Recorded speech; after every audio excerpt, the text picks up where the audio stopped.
sekarang kita ini tidak belajar lagi tentang tasawuf. Tasawuf itu Abdul Qasim Al-Junaidi jadi wali itu bukan wiridannya terlalu banyak. Enggak. Beliau pernah bikin satu kalimat yang menjadikan Allah itu ridho.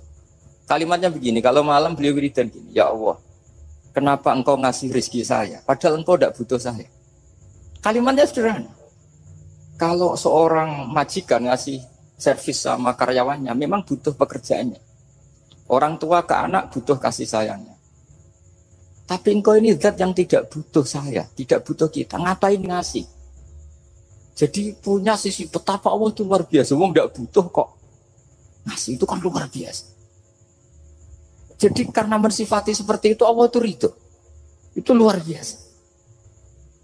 Normalnya orang memberi itu kan, apalagi orang memberi kiai itu kacau sekali. 1.000 jaluk swarga. Salam template 1 juta wae jaluk apa? Swarga itu parah lagi. Nanti kalau enggak masuk surga tunda-tunda. Itu ngeri lagi itu 1 juta minta apa? Surga. Sayyidina Ali itu diantara sebabnya beliau dekat Allah itu karena muamalahnya sama Allah itu benar. Di antara muamalah itu yang diriwayatkan di kitab Ar-Risalah Syariah adalah masyhur.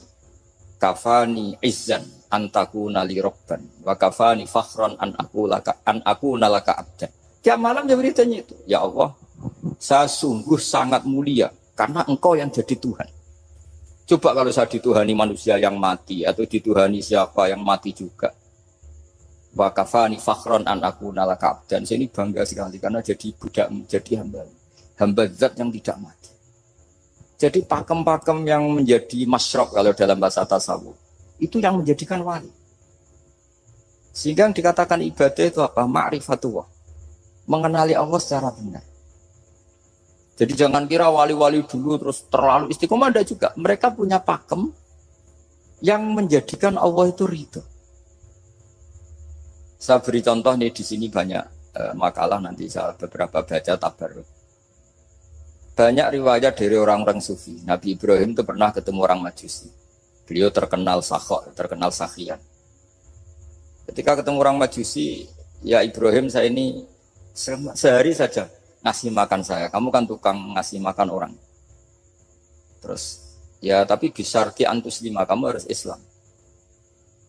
Fakihnya Nabi Ibrahim adalah, kalau saya menolong dia berarti nolong orang kafir. Setelah orang itu lewat, berlalu karena Nabi Ibrahim gak mau hormat, Allah memberi wahyu ke Nabi Ibrahim. Kenapa ya Ibrahim tidak kamu terima 1 hari, kamu kasih makan 1 hari? Ya karena dia Majusi. Kata Allah, dia umurnya berapa? 60 tahun. Tanyakan, pernah kelaparan kan hanya hari ini? Iya ya Allah. 60 tahun dia kafir tak kasih makan. Minta kamu sehari aja kok gak boleh. Akhirnya Nabi Ibrahim dipanggil orang Majusi, dikejar dipanggil. Ayo tak kasih makan 1 hari. Kok kamu sekarang jadi baik? Habis ditegur Tuhan. Terus kata, ahakada yu'amiluni. Apa seperti itu Tuhanmu mengualamalai saya? Ya na'am. Akhirnya Islam orang Majusi. Jadi itu lagi-lagi ilmu. Jadi yang dikatakan ilmu itu satu teori atau kalimat atau apa saja yang menjadikan kita ini pakem. Meskipun pakem itu kadang sulit diterima orang-orang khusyuk. Orang khusyuk itu ya nyun sewu ada sisi nakalnya. Makanya Mbah Mun sering kayak jargon masyhur. Zada khusyuan, zada jahlan, tambah khusyuk tambah bodoh. Bukan bodoh dengan makna salah itu enggak. Memang kadang terus anti ilmu. Misalnya gini, ini contoh yang karena saya ini mengkhidmati ilmu, saya beri contoh yang urusan ilmu. Ada orang sujud diinjek orang fasik, kepalanya diinjek orang fasik. Terus si orang yang sujud tadi ini ada di Sahih Muslim, juga ada di Ihya. Wallahi la yaghfirullahu laka. Pakai sumpah, wallahi la yaghfirullahu laka. Allah langsung mewahyukan ke Nabi fi hadzal zaman, fi tilka zaman atau fi dzalika zaman. Man dzalladzi yata'alla alayya alla aghfira li fulan qad ghafartu lahu wa ahbattu amalak. Katakan ke orang itu, siapa yang mencatut nama saya yang hanya berstatus tidak memaafkan? Itu enggak fair. Saya ini Tuhan kok bisa yaghfir, bisa yu'adzib. Kok sifat saya tinggal 1 yu'adzib, itu gimana? Dicatut separuh itu Allah tidak terima. Tapi kalau kita baca Quran, saya ini sama orang fasik ya benci. Wong saya ini orang soleh, setidaknya pura-pura soleh lah. Karena di depan para kiai. Tapi mau tidak mau. Ketika Allah mensifati dirinya tentang orang munafik gimana? Wa yu'adzibal munafiqina in sya'a au yatub. Ini cocok tidak cocok, potensi memberi tobat itu ada. Meskipun sama kalau orang munafik, tapi ya tetap bacanya wa yu'adzibal munafiqina ya in sya'a au yatub. Rasulullah kayak apa bencinya dengan Wahsy karena qatilu Hamzah. Tapi Nabi tunduk sama konstitusi Quran. Laisa laka minal amri syai'un aw yatuba alaihim aw yu'adzibahum. Akhirnya Allah malah memberi tobat sama qatilu Hamzah yaitu Wahsy. Ini pentingnya baca lagi. Kalau kita tidak baca hanya khusyuk saja, tidak baca, pasti sama orang yang menginjak orang sujud tadi, yang nginjek pasti salah enggak dimaafkan. Bongso pasti. Pertanyaannya adalah, betulkah Allah punya sifat satu yaitu yu'adzib? Makanya kalau kita baca misalnya baca Quran walillahi mulkus samawati wal ardh ya sudah ya suruh liman yasha wa yu'adzibu man yasha. Kalau nuruti rasa kita ya inginnya ke kita yaghfir, ke orang lain yu'adzib. Tapi Tuhan kan enggak terima. Oh, saya ini Tuhan kok didikte makhluk saya ini gimana? Enggak bisa. Sehingga ya ini lagi-lagi ilmu. Makanya saya cocok enggak cocok itu suka baca. Saya suka sekali baca, mulai ulama dulu, ulama modern, setengah dulu. Mulai ulama yang kedunian sampai setengah kedunian. Suka. Saya dulu tuh gak suka uang. Karena saya memang tadi, mbah saya dari bapak itu wali mas itu. Kalau tadi Mas Nadif jujur, mulai Mbah Soleh itu suka bully mertuanya. Jadi saya alhamdulillah dia jujur. Jadi, Mbah Soleh itu menantunya Raden Asnawi. Itu ya bully-bulian sama ini terus ditiru beliau ini. Itu gak suka sebenarnya. Saya itu ya pokoknya tadi kalau orang daftar wali itu kan gak suka sama karena mereka nangis ketika Allah menghentikan wa aqridu atau ayat-ayat anfiku atau orang baik disifati wa aqridu qardan hasanah. Itu hadal khitab li ahlil jiddi was sarwah. Ini khitab untuk orang kaya. Kalau isin Gusti jenengan nampen ngongkon infak kok kula diinfaki. Jenengan nampen ngongkon ngamal kok kula di ngamali. Jadi maka yuhibbunal mal, mereka tidak suka harta. Walakin diana luladzatal khitab bil infak, dan itu harus kaya dulu untuk bisa infak. Jadi itu uniknya. Akhirnya saya Imam Sa'roni penting juga kaya. Jadi wali untuk suka harta itu nunggu diperintahkan Allah. Alhamdulillah kita tidak sudah wali dulu karena sudah senang harta wali. Jadi kayaknya keren kita dibanding wali-wali itu. Artinya wali itu tahu pentingnya harta setelah jadi wali.